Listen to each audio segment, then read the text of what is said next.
3 bob Sirliq divoni.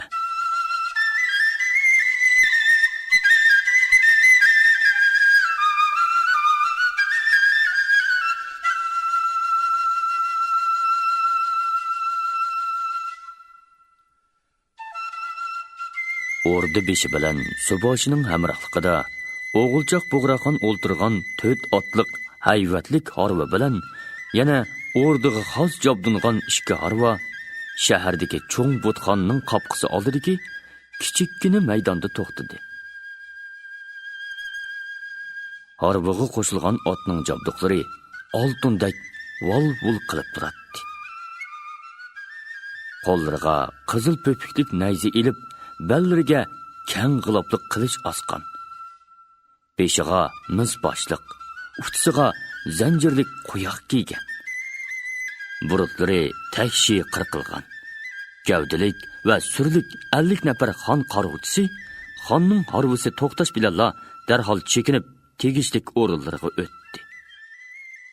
Xon kang chopinning peshini qayrib, hayvat bilan harvadan tushganda har 10 qadamda bir dögidek turgan qurolliq qarg'uvchilar putini juplab, qizil po'piklik nayzisini 2 putining o'ttirisidan qonchirg'ich to'g'rilab, 2 qo'llab ching tutib hurmat bildirdi. Xon va uning hamrohlari atrofiga qarabmi qo'ymasdan butxonaga qarab mangdi. Xonning oldi va kayni tarafida bir to'p qarg'uvchilar hayvatini ko'rsatib, maydisini kerib mangmoqda. Qarg'uvchilar shahar kishilarini yo'lning chetiga haydaydi. Yosh qeri, ayol shahar kishilari xonga yo'l berib, orqalariga sho'xshitdi va egilib ta'zim qiladi. Orqa tarafdagi ba'zilar hayron qolgandek hangviqib qolgan edi. Ba'zilar yenidiklarini o'qib pichirlashadi. To'p orasida eshikini yetilib olgan oddiy yezi kiyimidagi bir kishi bu surlik ahvolni ko'rib, "Bah, nima degan hayvat bu?" degan edi. Kishilar uni ishtirib orqasiga chiqiribdi. O'ng yoqdan qonshorliq, cheqir ko'zdak, tulki juva va kamchat talpak kiygan qora soqolliq bir otliq kishi chiqib keldi. 2 chakar uning etining 2 tarafida otning tizginidan yetilagan. Orqasida puhrochi kiyingan nayzilik 2 chakar yo'g'on qadam tashlab kelmoqda edi. To'pni ko'rib, otliq qamchisini shiltirgan edi. Chakarlar po'sh-po'sh deb kishilar to'pini yerib kirdi. Qamchisining sepini yo'tisiga tirab, ko'zlarini xumarlashtirib, kishilarga "Men kim?" deganda kerilib kelayotgan bu otliq kishi xonni ko'rib qoldi-da, sakrab otdan tushib, qo'llarini qo'rsqida qovushtirib, ikki pukilib yengishdi. U shundoq to'van yengishdiki, uning kamcha talpiki beshidan tushib, g'ildirlab xonning kaynida kelayotgan qarg'uvchilarning oyoqlari orasida qoldi. Texichi egilib turgan boy xon o'tib ketgandan keyin beshini ko'tirib, atrofga ansiz qarab etib, to'moqni izdidi. Xaloyiq tangli qaqoqlab kulib ketdi. Xon butxona qapqisi oldiga keldi. Qapqi oldida 2 yoqda sarg'uch kasoya kiygan 5 dan 10 royib xonni qarshi elish uchun tizilib turadi. Oldiroq o'ttirida avlodimi salobatlikrak kasoya kiygan bir royib olqonlarini juptaklab peshonasiga tutib, oldiga egilib, xonni "Xush kelibsiz xaqonim" deb qarshi oldi.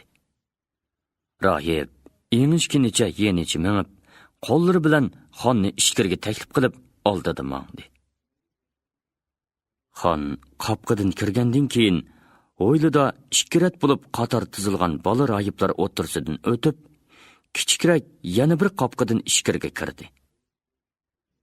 Bu kichikroq bir ho'yli bo'lib, bu yerda yosh royiblar qatori xonni qarshi oldi. Xon va uning hamrohlari royibning kaynidan mengib, tosh palampaydan ko'tarilib, cho'ng qizil qopqidan ichkari kirishdi. Bu zo'r qizil to'yliklar ko'tirib turgan kang, egiz bino bo'lib, o'ttirda egiz supida Sakyamonining 10 gazchi egizlikdagi badashqon qurib o'ltirgan buti qo'yilgan edi. Uning ikki tarafida pasrakda turli qiyofatdagi qoruq raja, budi samxolar butlari qatori ko'zlarini olaytib, tishlarini ichib, g'azab ifodalari bilan tizilib turardi.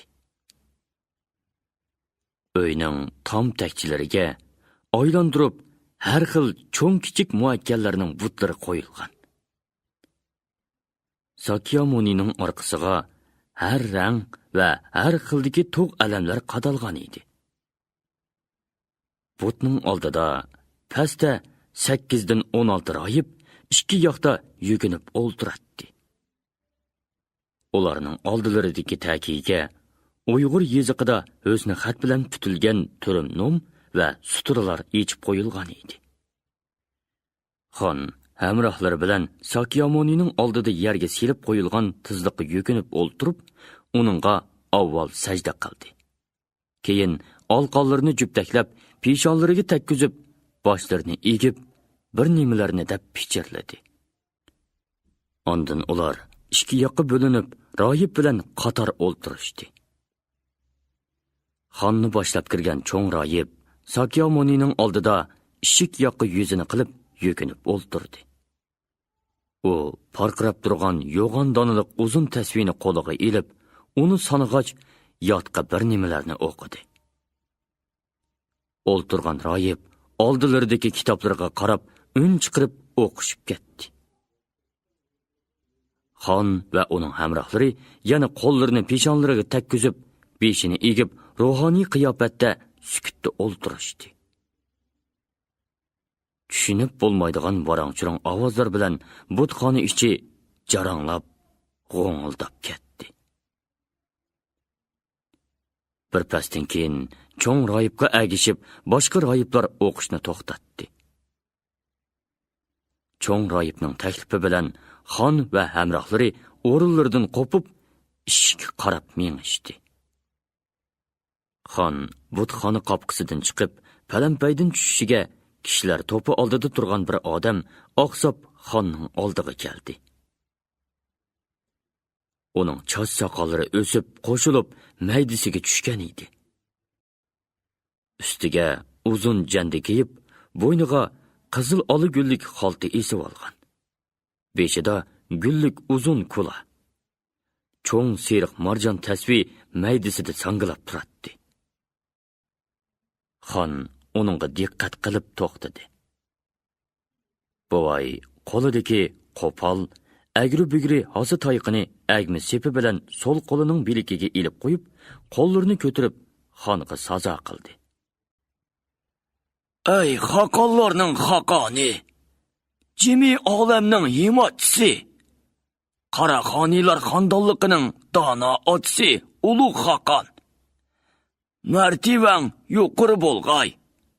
Chiqqan duvang texmi egiz bo'lg'ay.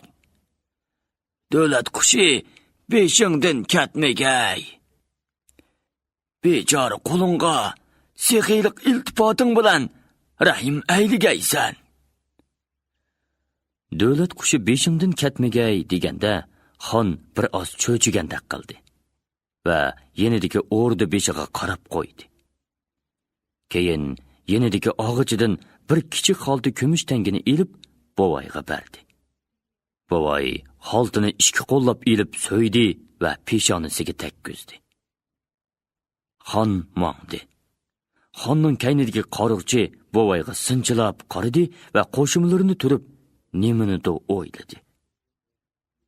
Buningga diqqat qilib turgan bovay xoltini qo'yniga soldi-da, g'ib qilib to'pning orasiga kirib ketdi. Bu bovay kimkan? Gaplari ma'nilik-ku. Bu bovay o'rdikantki paydo bo'lib qolg'ili birar oy bo'lib qoldi. Men oyg'oqchilardan anglabla tekshirib nazorat qilishni o'rinlashtirgan edim. Ma'lumotga qaraganda buni yarkanlik deydi. Budda dini ta'limlarini puxta biladigan ulug' odam deydi. Orda beshi nimigido andishi qilgandek buvay g'oyib bo'lgan tarafga qarab qo'ydi. Qaroqboshi yarkanlik bir amaldorning bir divoni buvay to'g'risidagi hikoyasini esiga oldi va yaqinda bu buvayning Orda beshining uyidan chiqayotganligini ko'rganligini o'yladi. 2 hafta ilgari Qaroqboshi Orda beshining uyiga borgan edi. Qaroqchi qapqini kechkipirak ochdi. U qapqidan kirishiga uyning neri tarafidagi yon eshikdan xuddi mushu divoniga o'xshash bir odam chiqdi. U Raurus mengib kelib, peshayvonning to'rikiga yulaklik hossini oldida, palampaydan tushibla hossini so'l qo'liga tutib, tug'mi to'kir kishidak nihoyatda kelishtirib oqsab maqdi. Orqa eshikda kutib turgan bir odam uni chiqiribla eshikni etib qo'ydi. Qaroqboshi buvay chiqib ketguchi qarab turdi. Keyin hayronlik bilan yenidagi qapqa baqarga qaradi. Qapqa baqar kim bilsin degandek beshini chayqab qo'ydi. Mushu ahvollarni aslab Qaroqboshi Orda qapqisidan kirdi. Xon va boshqalar o'z ishxonalariga kirishib ketdi. Qaroqboshi o'z ishxonasiga kirib, putuk shirasining oldidagi o'rindiqqa o'ltirdi. Uning beshidan "Zoti bu buvay kim? Nemishqa u xonga davlat qushi beshingizdan ketmagay deydi?" degan savol ketmaydi. Ajab ish. U Orda beshining uyidan chiqqanda yon eshikdan chiqib, orqa darvozadan chiqib ketdi. Yani kelib, sapsaq turibla to'kir bo'lib oladi. Mushundoq o'ylar bilan o'ltirib, o'zining qo'l ostidagi yarkanlik amaldorining bultur kuzda uyini ko'rgili yarkanga berib qaytib kelganda, mundoq vaqani so'zlab berganligi esiga tushdi. Yarkanda hamma biladigan va hurmatlaydigan divoni buvay otliq bir odam bor ekan. Bu odam yarkanda tug'ilib o'sgan. Aslida ozroq yer suyi bor dehqon ekandiq. Yarkanlik bir cho'ng yer egisi u yoqqa tortib, bu yoqqa so'rab yurib, uning yer suvlarini tortib olibdi ekan. Yolg'iz bir o'g'li chokarliqda oshu yer egisining tugminning ko'ylisiga tushib o'libdi. Xotini vayronchilikda, o'g'lining hasratida yig'lab yurib, sarang bo'lib, oxiri o'lib ketibdi ekan. Buvay yer egis bilan davolashib urushganda urib bir putini nakar qilib qo'yibdi. Buvay ko'chada qilib sargardon bo'lib chiqib ketibdi ekan. U oralab yo'qolib ketib, boshqa yurtlarni aylanib qaytib keladi ekan.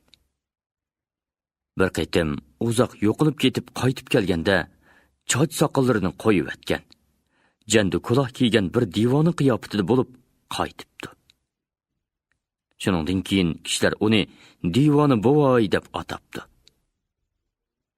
U kimlardandir tomir tutishni o'rganib olibdi. Og'riq ko'rib, dori buyuraydi ekan. Undan keyin texmi danqi chiqib ketibdi. Bultur atiyozda divoni buvay o'zining qadinos eshigini minib Qashqarga qarab yo'lga chiqibdi. Bir necha kunda Ko'kravat degan yerga kelib 2 kun turibdi. Haqlar og'riq ko'rsatibdi. Oshnon beribdi. Shu kunlarda Ko'kravatga bir qora soqol odam paydo bo'lib qopti. Qashqarga boratdim deb bir qancha kun turibdi va divoni buvay bilan tanishibdi. U buvayni qadrlabdi. Buvay uni yaxshi ko'rib qopti. Keyin 2 yo'ldosh Qashqarga qarab yo'lga chiqibdi. Bir qancha kundan keyin Cho'ng soyning bu yoqidagi Qizil degan yurtda bir to'gichilar karvoni divoni buvayni uchirtib qopti. Uningdan hol ahvol so'rabdi. Uning Qashqarga mong'olligini bilib, yo'lliq non va bir necha tanga pul berishibdi. Karvon yarkan yoqqa qarab Cho'ng soyga kirib ketibdi. To'gichilar karvoni Cho'ng soydan o'tib Ko'kravatga yaqin qolganda birsi tarat qilish uchun yo'l chetidagi bir qom dövisining kayniga o'tibla, Voy, bu yerga kelinglar, odam o'lki! deb varqirabdi. To'ygichilar karvoni to'xtab yugurishib borsa, qumdan yerimi chiqib qolgan bir jasad yetibdi. Ahvoldan qaraganda qumga ko'milgan jasadni shamol so'qib echib etgan o'xshaydi. Jasadni echib chiqarib qarab baqsa, jasad ko'nglak tambol bilan qo'rsiqiga ikki yerga pichoq silingan. Qo'rsiqidan jiq qon eqibdi. Og'zi burunlaridanmi qon chiqib qopti. Bir yomon odam o'ltirib ketibdi bechorani, deyishibdi to'ygichilar. Bir to'ygichi diqqat bilan qarab, soqol burutlari ajab divoni buvaynikiga o'xshab ketadi-ya, debdikan cho'ngroq birsi, "Egispas so'zlama. Divoni buvayni qizildi ko'rdik emasmi?" debdi. To'ygichilar katman ilib kelib, boshqa bir yerdan odam bo'yi go'r qizib, jasadni ko'mib qo'yib ketibdi. Qarug'boshi davomliq o'ylaydi. Ko'kravatda bir odam divoni buvay bilan tanishib bilmayapti. Qizilga kelganda buvay yolg'iz. Jasadning kiyim-kechaklari yo'q. Divoni buvay bultur atiyos Qashqarda paydo bo'lib qoldi. U o'rda beshining uyida.